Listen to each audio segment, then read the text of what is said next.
사도신경으로 시작을 고백합니다.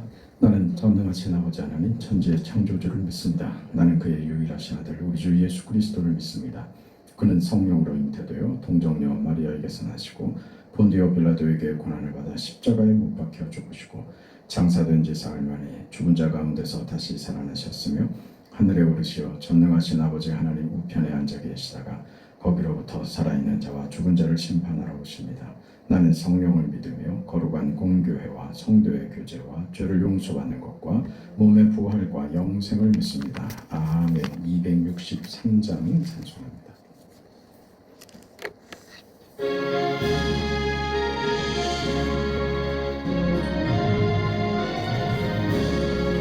이 세상 엄하고 나 비록 약하나 늘 기도 힘쓰면 큰 권능 얻겠네.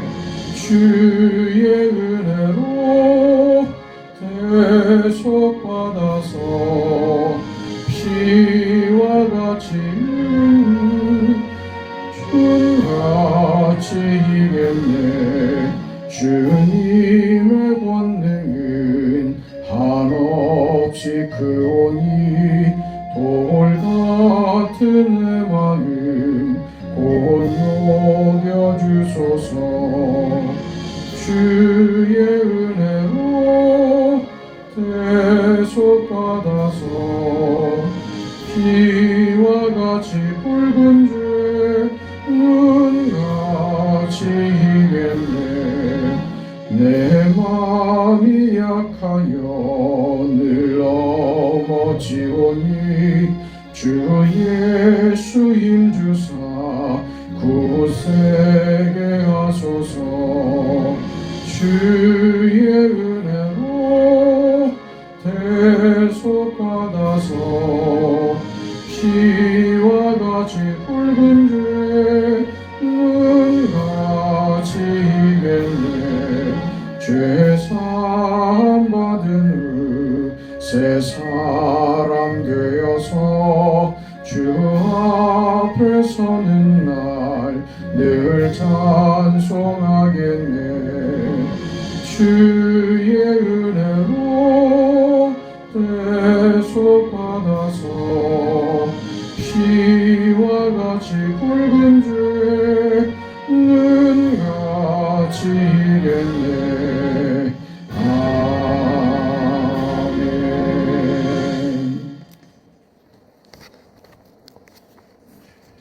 하나님의 말씀 사사기 3장 12절부터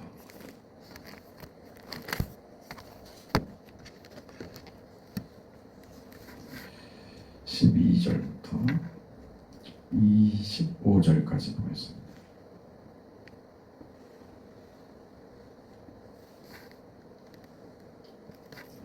하나님의 말씀을 우리 함께 읽습니다. 이스라엘 자손이 또 여호와의 목전에 악을 행하니라. 이스라엘 자손이 여호와의 목전에 악을 행함으로 여호와께서 모압 왕 에글론을 강성하게 하사 그들을 대적하게 하시매 에글론이 암몬과 아말렉 자손들을 모아 가지고 와서 이스라엘을 쳐서 종려나무 성읍을 점령한지라. 이에 이스라엘 자손이 모압 땅 에글론을 18해 동안 섬기니라.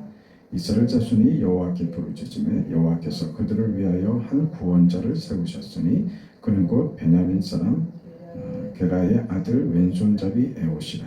이스라엘 자손이 그를 통하여 모압 왕 에글론에게 공물을 바칠 때에 에옷이 길이가 한 규빗 되는 좌우에 날선 칼을 만들어 그의 오른쪽 허벅지 옷 속에 차고 공물을 모압 왕 에글론에게 바쳤는데 에글론은 매우 비둔한 자였더라. 에옷이 공물을 바치기를 마친 후에 공물을 메고 온 자들을 보내고 자기는 길갈 근처 돌 뜨는 곳에서부터 돌아와서 이르되 왕이여 내가 은밀한 일을 왕에게 아뢰려 하나이다 하니 왕이 명령하여 조용히 하라 하매 모여선 자들이 다 물러간지라. 에웃이 그에게로 들어가니 왕은 서늘한 다락방에 홀로 앉아있는 중이라. 에웃이 이르되 내가 하나님의 명령을 받들어 왕에게 아뢰 일이 있나이다 하매 왕이 그의 좌석에서 일어나니 에훗이 왼손을 뻗쳐 그의 오른쪽 허벅지 위에서 칼을 빼어 왕의 몸을 찌르매 칼자루도 나를 따라 들어가서 그 끝이 등 뒤까지 나갔고 그가 칼을 그의 몸에서 빼내지 아니하였으므로 기름이 칼날에 엉켰더라. 에훗이 현관에 나와서 다락문들을 뒤에서 닫아 잠그니라. 에훗이 나간 후에 왕의 신하들이 들어와서 다락문들이 잠겼음을 보고 이르되 왕이 분명히 서늘한 방에서 그의 발을 가리우신다 하고 그들이 오래 기다려도 왕이 다락문들을 열지 아니하는지라. 열쇠를 가지고 열어본즉 그들의 군주가 이미 땅에 엎드러져 죽었더라. 아멘.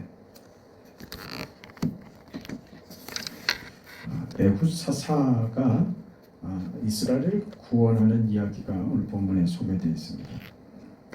모압 왕 에글론을 치밀한 계획을 가지고 곡물을 바치러 갈 때 자신이 길갈의 그 돌 뜨는 곳에서 계시를 받아왔다. 그 왕에게 은밀히 전할 말이 있다. 그러니 좌우를 물리쳐 달라. 그래놓고 오른쪽 허벅지에 숨겨놓은 칼을 빼서 칼자루가 몸에 박히도록 그 모압 왕 에글론을 죽였다. 그 이야기가 오늘 본문에 소상하게 기록이 되어 있습니다. 그 별일도 아닌 것 같은데 이렇게 소상하게 기록을 했을지 그 내용을 보면 좀 뭐라 그럴까요? 그 사람을 죽인 일이긴 하지만 그 내용이 참 그 우습기도 하고 좀 그렇습니다. 그 에훗 사사가 그 왼손잡이였다. 이 말을 성경에서 굳이 그 썼던 이유가 아마 이 때문이 아닌가 싶은데 오른쪽 허벅지 안쪽에 칼을 숨겨놨는데 왼손으로 그 칼자루를 잡아 빼고 그 몸에 박히도록 그 찔러서 죽였다 하는 이야기입니다. 아마 보통 사람들이 오른손잡이이기 때문에 왼쪽 바지를 확인을 하고 왕에게 나가는데 그랬을 것인데 그 에훗 사사는 왼손잡이였기 때문에 그 오른쪽 바지 안쪽에 칼을 숨긴 것을 확인을 하지 않았던 것 같다. 그렇게 뭐 생각을 할 수 있을 것 같습니다. 사사기는 참 잔혹하고 비정하고 참 무섭습니다. 그런 사사기 안에 그 이런 이야기가 담겨 있는 것은 좀 우습기도 하고 그렇습니다. 첫 사사로 소개됐던 우리가 먼저 봤던 온니엘은 구상 리사디엠을 신속하게 또 간단하게 해주옵니다. 성경의 기록이 그렇습니다. 그 내용이 어쩐지는 잘 모르지만 간단하게 설명이 되어 있단 말입니다. 그 하나님께서 이스라엘을 괴롭히는 대적을 제거하는 일은 그 우리가 봤던 온니엘 사사의 그 경우를 보면 너무나도 간단하게 기록이 되어 있더란 말이죠.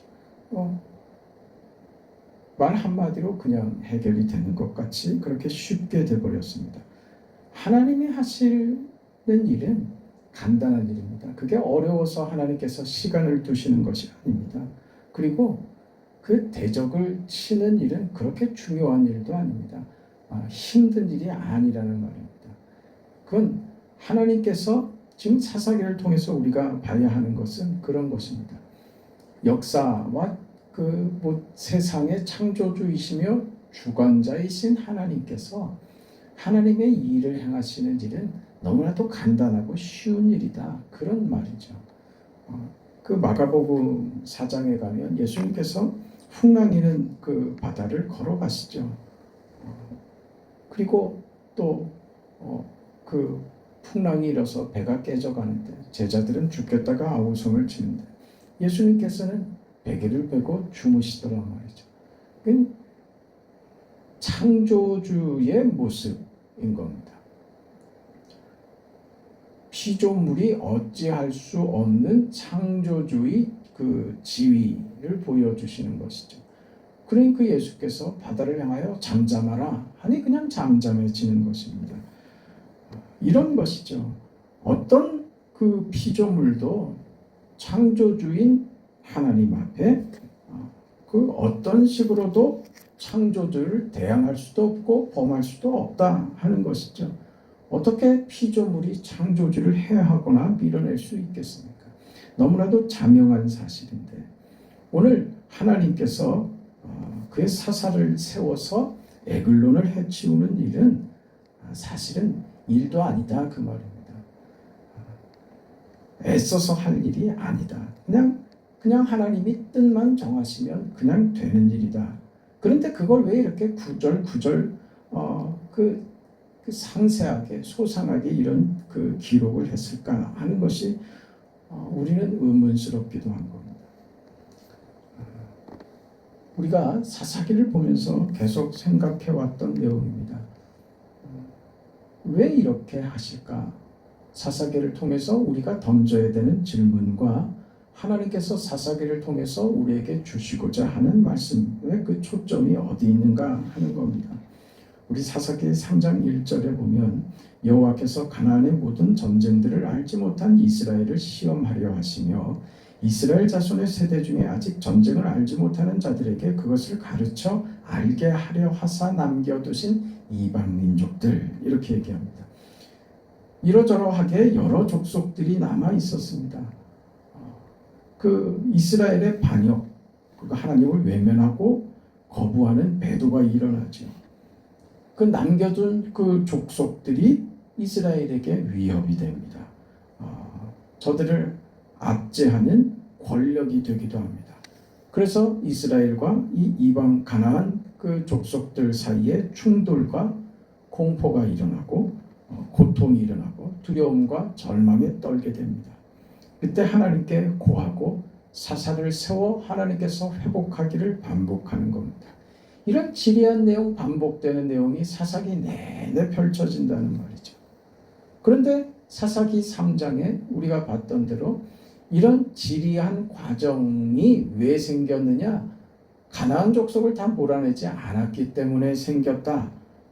하나님께서 그 더 이상 저들을 물리치지 않고 이스라엘의 반역으로 지금 가나안 족속들을 남겨두신 이유가 무엇이냐? 무엇라고 얘기하느냐? 여호와께서 가나안의 모든 전쟁들을 알지 못한 이스라엘을 시험하려고 하셨답니다. 그리고 이스라엘 자손의 세대 중에 아직 전쟁을 알지 못하는 자들에게 그것을 가르쳐 알게 하려 하사 남겨두셨답니다. 하나님이 하시려면 이건 간단한 일입니다. 사실 일도 아닌 거죠. 그런데 오늘 에훗을 통해서 이 일을 이루시는 하나님, 이런 기록이 있는 것처럼 지금 이스라엘 사사 시대를 겪고 있는 저들에게 하나님께서 그 쉬운 일을 하나님께서 직접 처리하지 않으시고 저들에게 남겨두신 이유가 있다. 그걸 배워야 되는 것입니다. 그 이유가 뭘까 하는 것이죠. 그걸 오늘 우리는 이 본문에서 또 아니 사사기 전체에서 그 내용을 배워야 하며 오늘 우리 인생에서 그 이유를 배워야 합니다. 알게 하려 하셨답니다. 알게 하려고. 그게 하나님의 목적인 겁니다. 그러니까 누가 왕이 되고 형체가 어떻고 환경과 조건이 어떻고 이런 건 중요한 문제가 아니고 하나님에게 있어서 중요한 것, 우리 인생을 대하시는 하나님의 중요함은 어디에 있느냐? 가르쳐 알게 하는 것에 있었답니다. 우리를 알게 하려 하신다. 무엇을 도대체 알게 하려 하시는가?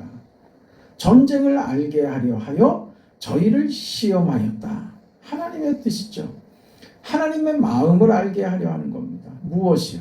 하나님께서 이스라엘 백성에게 전쟁을 알게 하여 시험하는 이 궁극적인 목적, 무엇을 알게 하시려는 것일까?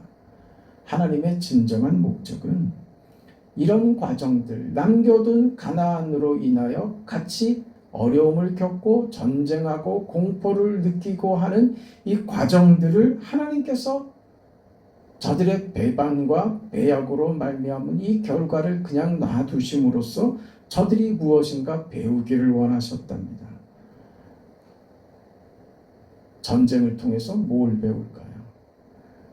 하나님의 마음을 이해시키는 겁니다.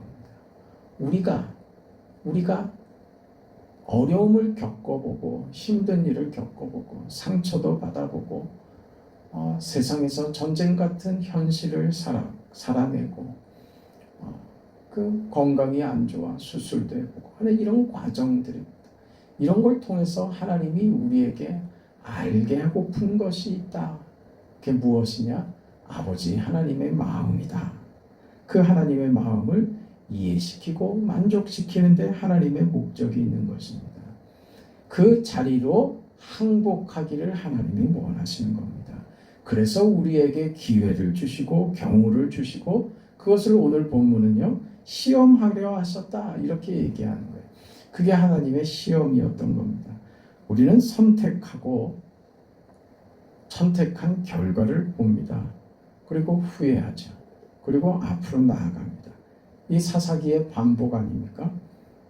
그 끝에 무엇이 있기를 이런 지리하고 반복되는 인간들의 잘못과 불성실과 불충과 불신앙으로 말미암는 이런 결과들을 하나님께서 그때그때 도와주셔서 해결하시고 하면서 결국 저들을 어디로 이끌고 가려고 하시는가? 하나님이 목적하시는 진정한 인간, 그 인간이 되는 겁니다. 그 인간성을 가지는 거죠. 그 무슨 자리입니까? 하나님 앞에 기쁘게 순종하는 자리로 나아가게 하기 위하여 시험을 주시고 가나안 족속들과의 이 마찰도 하나님이 허락하시더라 하는 것입니다. 그러면 안 된다고 분명히 경고를 했고 너희는 나의 백성으로 이곳에서 너희에게 허락된 그 자유로운 선택으로 너희는 내가 너희에게 언약한 정의로운 나라, 하나님의 나라, 거룩한 나라를 만들어야 된다. 그렇게 저들에게 요구했지만 저들은 하나님의 요구에 순종하지 않았습니다. 너희는 만들지 못한다. 이게 사사기입니다. 자유를 줬는데 그 자유로 너희들이 그 자유로 책임 있게 결과를 만드는 내용으로 가지고 가지 못하더라. 안 되더라. 그것만 확인하는 겁니다. 그게 인생이라는 거예요. 그래서 무엇하라. 그래서 그런 과정에 늘 참여하시고 함께하시고 잘못했습니다 하면 또 용서하시고 회복시켜 주시고 자녀들의 신분을 지위를 허락하시며 유지시키시며 늘 참아 기다리시는 그 하나님, 그 하나님을 경험하고 또 경험하고 또 경험하고 반복적으로 경험하고 경험하게 하셔서 결국 어느 자리 그렇습니다. 하나님 내가 할 수 있는 것이 없다는 것을 압니다.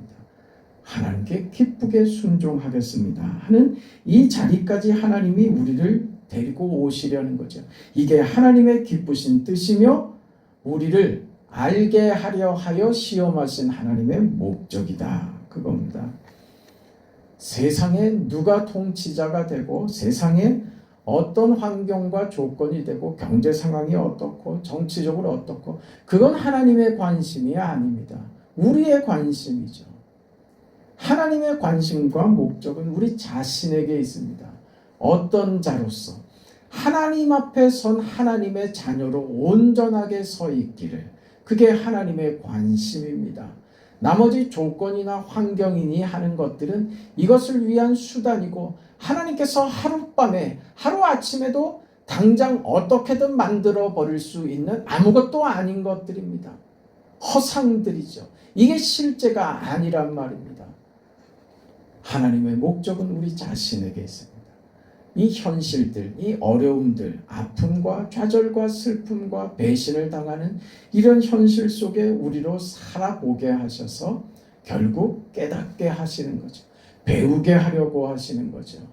하나님밖에 없습니다. 이 절망의 인생에 하나님이 계시다는 것이 얼마나 복되고 감사한 일인지 모르겠습니다.